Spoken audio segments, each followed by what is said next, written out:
চলে যাব হাওড়াতে। হাওড়ার 48 ওয়ার্ডে জমা জলে যন্ত্রণা। অম্বিকা কুণ্ড লেনে থই থই রাস্তাঘাট। ছবিটা দেখুন, ছবিটা দেখলেই বুঝতে পারবেন। নর্দমার জল উপচে বাড়ির উঠোনে। কোনা এক্সপ্রেসওয়েতে নতুন ব্রিজের কাজ, আর নতুন ব্রিজের কাজের জন্য বন্ধ নিকাশি নালা। আর যে ছবি দেখছেন, এই নিকাশি নালা বন্ধে যে দুর্ভোগ, এই দুর্ভোগ 1-2 দিনের নয়, প্রায় 3 মাস নিকাশি নালা বন্ধ থাকায় দুর্ভোগের ছবিটা আপনারা দেখছেন। পৌরসভার বিরুদ্ধে উদাসীনতার অভিযোগ স্থানীয়দের। ড্রেনের জল ফুলে উঠছে, ঝর্ণা বৃষ্টি না, অথচ 1 মাস ধরে জল রাস্তায় দাঁড়িয়ে রয়েছে। অনেকটাই সমস্যা পড়তে হচ্ছে, অ্যালার্জি হয়ে যাচ্ছে এই পায়ে জল লাগলেই। বাড়ির ড্রেনের জল পাস হচ্ছে না, 1 মাস ধরে এরকম হয়ে রয়েছে। আমাদের এই নোংরা জল পার করে সবাইকে যেতে হচ্ছে, অসুস্থ হয়ে যাচ্ছে, গা হাত ফুলে যাচ্ছে। কর্পোরেশনে ফোন করা হচ্ছে, কিছু সুরা হচ্ছে না। নর্দমা তো মানে কি বলবো, জাম হয়ে থাকে। আর দেখবে সপ্তাহে 1 দিন পরিষ্কার করে, আর জল তো জমে যায়, রাস্তাঘাটে চলাফেরার খুব অসুবিধা হয়ে যাচ্ছে। জাতীয় সড়ক কর্তৃপক্ষের সঙ্গে কথা পৌরসভা, দ্রুত সমস্যা সমাধানের আশ্বাস পুর প্রশাসকের। ন্যাশনাল হাইওয়ের সঙ্গে আমাদের কথা হয়েছে, ন্যাশনাল হাইওয়ে অথরিটির সাথে আমরা একদিন জয়েন্ট ভিজিট করেছিলাম এবং সেখানে আমরা ওদের স্পেসিফিক জায়গাগুলো দেখিয়ে দিয়েছিলাম যে যে জায়গায় ড্রেনের মানে ব্লকেজ হয়েছে বা ওনাদের কাজের জন্য। এই এখন যে ঘটনা ঘটেছে, এটা আমার কাছে খবর এসছে। আমি গতকালই আমাদের যিনি ড্রেনেজের এক্সিকিউটিভ ইঞ্জিনিয়ার আছে, ওনাকে আমি বলেছি, উনি ওনাদের মানে ন্যাশনাল হাইওয়ের সাথে যোগাযোগ করেছেন অথরিটির সাথে। আমরা বলেছি সামনে বর্ষা, ওনাদের কাজ ওনারা নিশ্চয়ই করবেন, কিন্তু তার জন্য যাতে হাওড়ার মানুষ সাফার না করে সেটা ওনাদের দেখতে হবে। সেটা ওনারা অলরেডি কাজ করতে শুরু করেছেন, আমি আশা করছি তাড়াতাড়ি মেরে যাবে ওটা। পৌরসভার সঙ্গে কথা হয়েছে বলে জানিয়েছে জাতীয় সড়ক কর্তৃপক্ষ। দ্রুত নিকাশি নালা খুলে দেওয়া হবে বলেও আশ্বাস।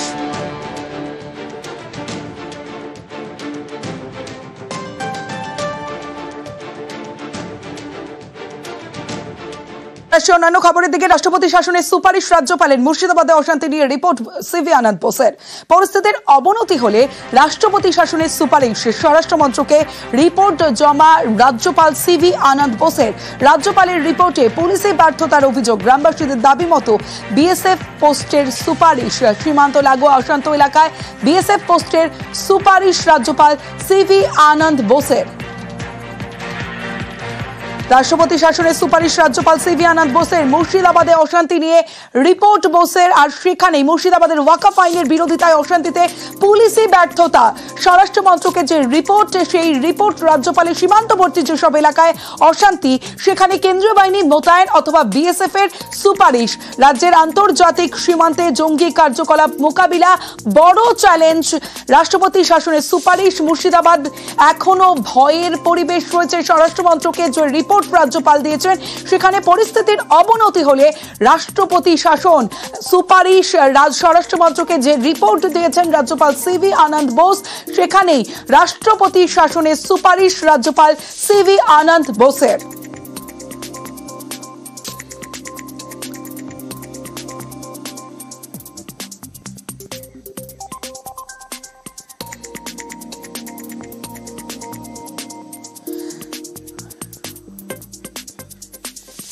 মুর্শিদাবাদে এখনো ভয়ের পরিবেশ রয়েছে, এমনটাই জানিয়েছেন যে রিপোর্ট রাজ্যপাল দিয়েছেন, সেখানেই রাষ্ট্রপতি শাসনের সুপারিশ। স্বরাষ্ট্র মন্ত্রকের রিপোর্ট রাজ্যপাল সিভি আনন্দ বোসের। পরিস্থিতির অবনতি হলে সংবিধান অনুযায়ী এবং মুর্শিদাবাদে ওয়াকফ আইনের বিরোধিতায় অশান্তিতে পুলিশি ব্যর্থতা, সেই ব্যর্থতাকে সামনে এনে সীমান্তবর্তী যেসব এলাকায় অশান্তি, সেখানে কেন্দ্রীয় বাহিনী মোতায়েন অথবা বিএসএফ পোস্ট করার রাজ্যের আন্তর্জাতিক সীমান্তে জঙ্গি কার্যকলাপ মোকাবিলা বড় চ্যালেঞ্জ। তিনি সুপারিশ করেছেন রাষ্ট্রপতি শাসনের সুপারিশ রাজ্যপাল সিভি আনন্দ বোসের। সান্নিক রয়েছে, আরো বিস্তারিত বলবে সান্নিক। রাষ্ট্রপতি শাসনের যে সুপারিশ তিনি করেছেন, সেটা অবশ্যই এখনকার পরিস্থিতিতে নয়, বরং যদি পরিস্থিতি আরো অবনতি হয় সেক্ষেত্রে রাষ্ট্রপতি শাসন জারির সুপারিশ রাজ্যপালের। এবং তোমাকে বলে রাখবো, মুর্শিদাবাদের অশান্তির ঘটনার পরে তারপর আমরা দেখেছিলাম রাজ্যপাল তিনি নিজে ঘটনাস্থল পরিদর্শন করেছিলেন এবং গ্রামবাসীদের সঙ্গে কথা বলার পরে এই স্পেশাল রিপোর্ট কেন্দ্রীয় স্বরাষ্ট্র মন্ত্রকে তিনি পাঠানোর জন্য তৈরি করেন। এবং সেই রিপোর্ট যখন স্বরাষ্ট্র মন্ত্রকে জমা পড়ে, তারপরে যেটা দেখা যায় তার মধ্যে পুলিশি নিষ্ক্রিয়তার কথা তিনি উল্লেখ করেছেন এবং তাছাড়াও সীমান্তবর্তী যে এলাকাগুলো রয়েছে মালদা এবং মুর্শিদাবাদ জেলায়, সেই জায়গাগুলো কতটা স্পর্শকাতর সেই বিষয়টি নিয়ে কিন্তু উদ্বেগ প্রকাশ করেছেন তার এই রিপোর্টে। এই সমস্ত জায়গায় বিএসএফ ক্যাম্প এবং তার পাশাপাশি কেন্দ্রীয় বাহিনী পর্যাপ্ত পরিমাণে মোতায়েন করা, এই সমস্ত বিষয়ের কথাই কিন্তু তিনি তার রিপোর্টে উল্লেখ করেছেন এবং কেন্দ্রীয় সরকারকে, কেন্দ্রীয় স্বরাষ্ট্র মন্ত্রকের কাছে তিনি সেই সুপারিশগুলোই রেখেছেন এবং পরিস্থিতি এখন যে জায়গায় আছে তাতে পরবর্তীতে সাংবিধানিক পদক্ষেপ হিসেবে কেন্দ্রীয় সরকার যদি আরো পরিস্থিতি অবনতি হয় সেক্ষেত্রে যাতে রাষ্ট্রপতি শাসন জারি করে সেই বিষয়েও কিন্তু সুপারিশ রাজ্যপাল করেছেন। বেশ সানিক, রাজনৈতিক উদ্দেশ্য প্রণোদিত রিপোর্ট বলে কটাক্ষ তৃণমূলের, পাল্টা তোপ বিজেপি। রাজ্যপাল যে রিপোর্ট দিয়েছেন তিনি তার পলিটিক্যাল অ্যাসাইনমেন্ট জনিত কারণে রিপোর্টটা দিয়েছেন। সীমান্তবর্তী এলাকায় সীমান্ত রাখার দায়িত্ব তাদের স্বরাষ্ট্র মন্ত্রকের, বিএসএফ এর, যেটা দেখেন অমিত শাহ। রাজ্যপালের সুপারিশে থাকা উচিত ছিল যে বিএসএফ কে, যারা নিজেদের দায়িত্ব সীমান্ত রেখা থেকে 15 কিলোমিটারের বদলে 50 কিলোমিটার করে নিয়েছে, তাদের সঠিক দায়িত্ব পালন করতে হবে। সেই সুপারিশের বদলে বিজেপিকে খুশি করার মতো একটা সুপারিশের ইঙ্গিত কি ইঙ্গিত, যদি কিন্তু এইসব লাগিয়ে এটা একটা রাজনৈতিক পত্র উদ্দেশ্য প্রণোদিত ভাবে লেখা, যেটা একান্তভাবে কনফিডেন্সিয়াল রিপোর্ট হওয়ার কথা, সেটা তিনি মনে করলেন মিডিয়াকে দিয়ে হাওয়া গরম করি এবং তাই দিয়েই প্রমাণ করে দিলেন যেটা রাজনৈতিক উদ্দেশ্য প্রণোদিত দলীয় নির্দেশে বা দলকে খুশি করার জন্য রাজ্যপালের রিপোর্ট। দল মানে হচ্ছে বিজেপি। এই রিপোর্টের এই কোনো কিছু হবে বা রিপোর্টটা দুদিন পরেই দেখবেন স্মৃতির অতলে চলে যাবে। উনি সংবিধান মেনে তো কোনো কাজ করেন না। রাজ্যপালদের যে ভাষায় সুপ্রিম কোর্ট বলেছে তার 24 ঘন্টার মধ্যে পশ্চিমবঙ্গের রাজ্যপালের সমস্ত পেন্ডিং বিলগুলো তাড়াতাড়ি সই করে শুধু পাঠিয়ে দেওয়া নয়, পশ্চিমবঙ্গের জনগণের কাছে একবার নমস্কার করে ক্ষমা চেয়ে নেওয়া। একটা সাংবিধানিক পোস্টে থেকে রাজ্যপাল যে এই কাজটা করেছেন সেটা শুধু সংবিধানকে অপমান করেননি, শুধু রাজ্যপালের পদকে অপমান করেননি, এটা অতি একটা সাধারণ শিক্ষিত মানুষ হিসেবেও একটা নিকৃষ্ট কাজ করেছেন। বিজেপি রাজনৈতিক ভাবে কোনোদিন 356 দ্বারা প্রয়োগ করে কোনো নির্বাচিত সরকারকে ফেলে দেওয়ার পক্ষে নীতিগত ভাবে নয়, তাহলে সরকারটা অনেকদিন আগে পড়ে যেত। পশ্চিমবঙ্গে এই মুহূর্তে সাংবিধানিক সংকট নয়, সাংবিধানিক ব্যবস্থাটাই ভেঙে পড়েছে। মানবাধিকার কমিশনের 5 সদস্যের বেঞ্চের সামনে দাঁড়িয়ে বলছেন যে এখানে শাসকের আইন আছে, রাজ্যপাল কি করবেন আর সংবিধানের কাস্টোডিয়ানরা কি করবেন এটা তাদের ব্যাপার। বিজেপি কারোর ভরসায় খাল কেটে সাঁতরাতে নামেনি। আমরা রাজনৈতিক ভাবে তৃণমূলের বিসর্জন দিয়ে দেব। পুরো রিপোর্টটা হাতে না পাওয়া পর্যন্ত মনে হয় ধরনের কোনো বক্তব্য রাখা ঠিক নয়। প্রথমত বলে দিই, বিজেপি প্রথাগত নীতিগতভাবে 356 জারি করে রাজ্য সরকার ভেঙে দেওয়ার নীতিতে বিশ্বাস করে না। বিজেপি জনগণের 356 চাই। জনগণ 26-এ জয় জগন্নাথের নাম নিয়ে বিসর্জন দেবে এবং ওই সমুদ্রেই বঙ্গোপসাগরে বিসর্জন। মুর্শিদাবাদে নিহতদের পরিবার কলকাতায়। সোমবার মুর্শিদাবাদ যাওয়ার কথা মুখ্যমন্ত্রী মমতা বন্দ্যোপাধ্যায়ের, আর শনিবার থেকে কলকাতায় মুর্শিদাবাদের নিহতদের পরিবার। সল্টলেকের বাড়িতে মুর্শিদাবাদে নিহতদের পরিবার। সান্নিক রয়েছে আমার সঙ্গে। সান্নিক, দেখো, পুলিশের তরফে প্রাথমিকভাবে যেটা দাবি করা হচ্ছে যে মুর্শিদাবাদে মুখ্যমন্ত্রীর যাওয়ার দুদিন আগেই তাদের কাছে 3 তারিখ গতকাল তাদের কাছে একটি লিখিত অভিযোগ দায়ের হয় শামশেরগঞ্জ থানায়। সেখানে এই মৃতের একই পরিবারে যে দুজনের মৃত্যু হয়েছিল সেই পরিবারের দুজনের বেশ কিছু আত্মীয়, প্রায় 5 থেকে 6 জন আত্মীয়ের কিডন্যাপিং এর একটা অভিযোগ দায়ের হয় শামশেরগঞ্জ থানায়। সেই তদন্ত করতে নেমেই পুলিশ জানতে পারে যে তারা এই মুহূর্তে কলকাতায় রয়েছেন এবং সেই মতোই বিধাননগর পুলিশ কমিশনারেটে তারা যোগাযোগ করেন এবং সল্টলেকের একটি অ্যাড্রেসে বিধাননগর পুলিশ কমিশনারেটের অফিসাররা তারা সেখানে রেড করেন এবং সেখানে গিয়ে যখন তারা পৌঁছন সেক্ষেত্রে তারা জানতে পারেন যাদের নিখোঁজ হওয়ার অভিযোগ দায়ের হয়েছিল তারা প্রত্যেকেই স্বেচ্ছায় সেখানে এসেছেন।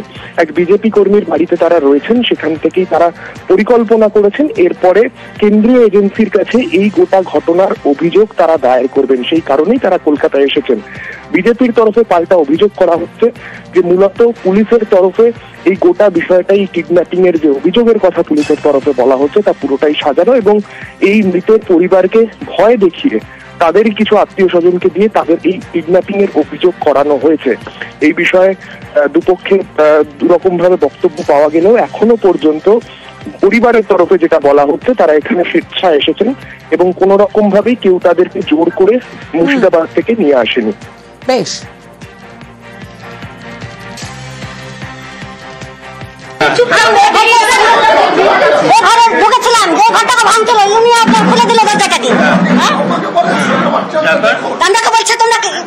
আপনি কি হন হরগোবিন্দ দাসের? আমি মেয়ে।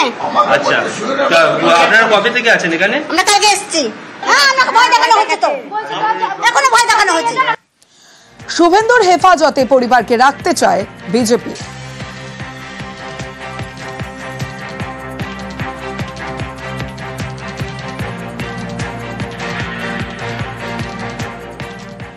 পুলিশ আজকে এখানে দৌড়ে এলো, কিডন্যাপ হয়েছে, এদের স্টেটমেন্ট নিল, দরজা ভাঙলো, তারপর এসে ওই পুলিশ এদেরকে জিজ্ঞাসাবাদ করেছেন। জিজ্ঞাসাবাদ করার পরেও এরা সন্তুষ্ট হতে পারছে না। আমি নিশ্চিত, আমরা চাই এনাকে আমরা শুভেন্দু বাবুর কাস্টডিতেই আমরা রাখতে চাই, তা না হলে আদৌ নিরাপদ নয় এরা। সজল ঘোষের কথায় তৈরি হয়েছে চাপানুতর।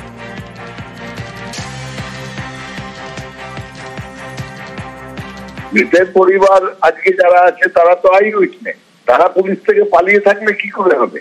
পুলিশকে সহযোগিতা করতে হবে। তো সেই সহযোগিতায় বিজেপি কেন বাধা দিচ্ছে? যদি বিজেপি ভাবে যে এই তদন্ত শেষ হলে তাদের কিছু ষড়যন্ত্রের কথা সামনে এসে যাবে, সেই সম্ভাবনা না থাকলে বিজেপিরও তো উচিত এই তদন্তে সহযোগিতা করা। তাদেরকে নিয়ে একটা ঘরের মধ্যে বন্দি করে রাখছে কেন? পালিয়ে বেড়াচ্ছে কেন?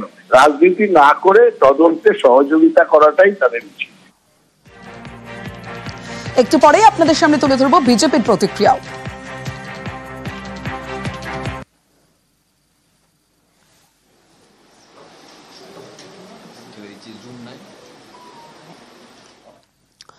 অন্যদিকে সাসপেন্ড শামশেরগঞ্জ থানার ওসি, আগে ওসি শিবপ্রসাদ ঘোষকে ক্লোজ করা হয়েছিল, এবার সাসপেন্ড করা হলো ওসিকে। পাশাপাশি সাসপেন্ড শামশেরগঞ্জ থানার সাব ইন্সপেক্টর জালাল উদ্দিন আহমেদও। শামশেরগঞ্জ থানার ওসিকে সাসপেন্ড করা হলো, আগেই শিবপ্রসাদ ঘোষকে ক্লোজ করা হয়েছিল, এবার সাসপেন্ড করা হলো ওসিকে। পাশাপাশি সাসপেন্ড শামশেরগঞ্জ থানার সাব ইন্সপেক্টর জালাল